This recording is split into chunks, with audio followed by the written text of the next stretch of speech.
ৰাজ্য চৰকাৰৰ কৰ্মচাৰীসকলৰ বাবে জনাব বিচাৰিছোঁ পুনৰ কেইবাটাও গুৰুত্বপূৰ্ণ খবৰ য'ত ভয়ংকৰ তথ্য পোহৰলৈ আহিছে হাজাৰ হাজাৰ শিক্ষক কৰ্মচাৰীৰ হাহাকাৰ কেইবাটাও গুৰুত্বপূৰ্ণ আপডেট আহি পৰিছে সবিশেষ আপোনালোকক জনাব বিচাৰিছোঁ ভিডিঅ'টো প্ৰথমৰ পৰা শেষলৈকে চাই থাকিব জনাব বিচাৰিছোঁ আজিৰ প্ৰথমটো গুৰুত্বপূৰ্ণ খবৰ এবাৰ বদলীকৰণক লৈ অৱশেষত আহিছে সুখবৰ ডিৰেক্টৰ অফ এলিমেণ্টাৰী এডুকেশ্যনৰ ফালৰ পৰা এই জাননীখন প্ৰকাশ কৰিছে য'ত প্ৰাথমিক শিক্ষা সঞ্চালকালয় অসমৰ অধীনস্থ সকলো সংশ্লিষ্ট শিক্ষকৰ যিসকলে চিকিৎসাৰ ক্ষেত্ৰত শিক্ষক বদলি আৰু ব্যৱস্থাপনা পৰ্টেল HRMS পৰ্টেলৰ জৰিয়তে বদলিৰ বাবে আবেদন কৰিছে তেওঁলোকৰ তথ্যৰ বাবে গুৱাহাটীৰ চিকিৎসা মহাবিদ্যালয়ৰ চিকিৎসালয়ত গঠন কৰা ৰাজ্যিক পৰ্যায়ৰ চিকিৎসা বোৰ্ডে আবেদনকাৰীসকলৰ চিকিৎসাৰ ব্যৱস্থা তলত দিয়া ধৰণে পৰীক্ষা কৰিব আৰু সময় নিৰ্ধাৰণ কৰিছে 20 আগষ্টৰ পৰা 29 আগষ্টলৈ পুৱা 9 বজাৰ পৰা আৰম্ভ হ'ব আৰু যিসকল শিক্ষকে চিকিৎসাজনিত কাৰণত বদলিৰ বাবে আবেদন কৰিছিল তেওঁলোকে ইয়াত পৰীক্ষণ কৰাব লাগিব এবাৰ জনাব বিচাৰিছোঁ আজিৰ দ্বিতীয়টো গুৰুত্বপূৰ্ণ খবৰ শিক্ষা সেতু এপক লৈ পুনৰ ভয়ংকৰ তথ্য পোহৰলৈ আহিছে মঙলবাৰে 43,576 গৰাকী শিক্ষকে শিক্ষা সেতুত উপস্থিতি নিদিলে আৰু এপটোৰ বিসংগতিক লৈ এই ভয়ংকৰ তথ্য যে শিক্ষা সেতু এপৰ কাৰ্যদক্ষতাক লৈ প্ৰশ্ন উঠিছে কাৰণ 25,000 শিক্ষকৰ অকৰ্তৃত্বশীল উপস্থিতিৰ তথ্য বিভ্ৰান্ত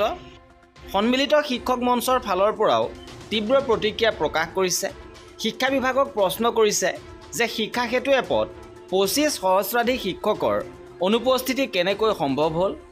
অশৰীৰিক শিক্ষকৰ অন্তৰালৰ ৰহস্য উদ্ঘাটনৰ আহ্বান বিশেষকৈ একাংশ শিক্ষকৰ অকৰ্তৃত্বশীল উপস্থিতিক লৈ শিক্ষা সেতু এপৰ তথ্য বিভ্ৰান্তত আশ্চৰ্য প্ৰকাশ কৰিছে সদৌ অসম সন্মিলিত শিক্ষক মঞ্চই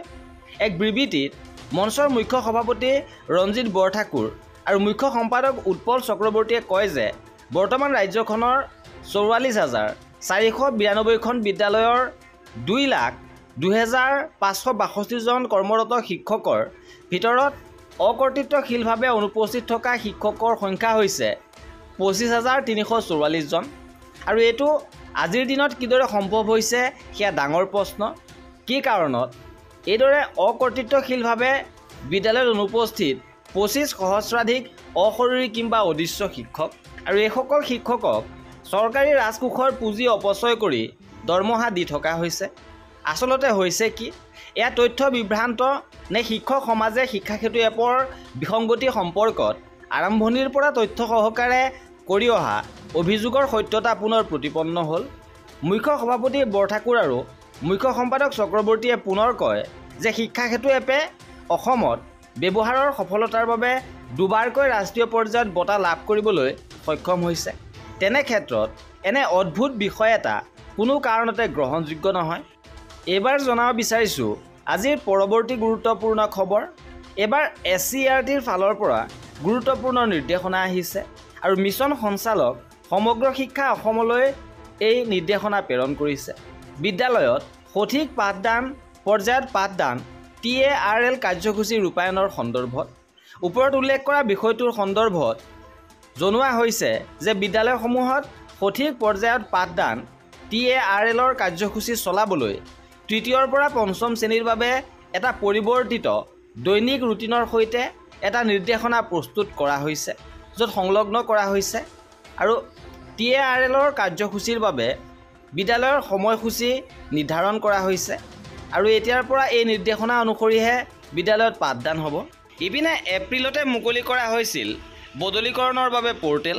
আৰু ঘোষণা কৰা মতে গ্ৰীষ্ম বন্ধত সম্পূৰ্ণ কৰিব নোৱাৰিলে শিক্ষকৰ বদলিৰ প্ৰক্ৰিয়া আৰু এইবাৰ 10 আগষ্টৰ পূৰ্বে সকলো অনুমোদনপ্ৰাপ্ত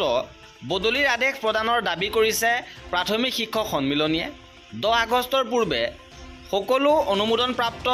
বদলিৰ আদেশ জাৰি কৰিবৰ বাবে ইয়াত কোৱা হৈছে আৰু এই আছিল আজিৰ ভিডিঅ'টোত কৰ্মচাৰী আৰু পেঞ্চনাৰৰ প্ৰতিটো আপডেট পাই থাকিবৰ বাবে আমাৰ চেনেলটো ছাবস্ক্ৰাইব কৰি ৰাখিব ভিডিঅ'টো শেষলৈকে চোৱাৰ বাবে বহুত ধন্যবাদ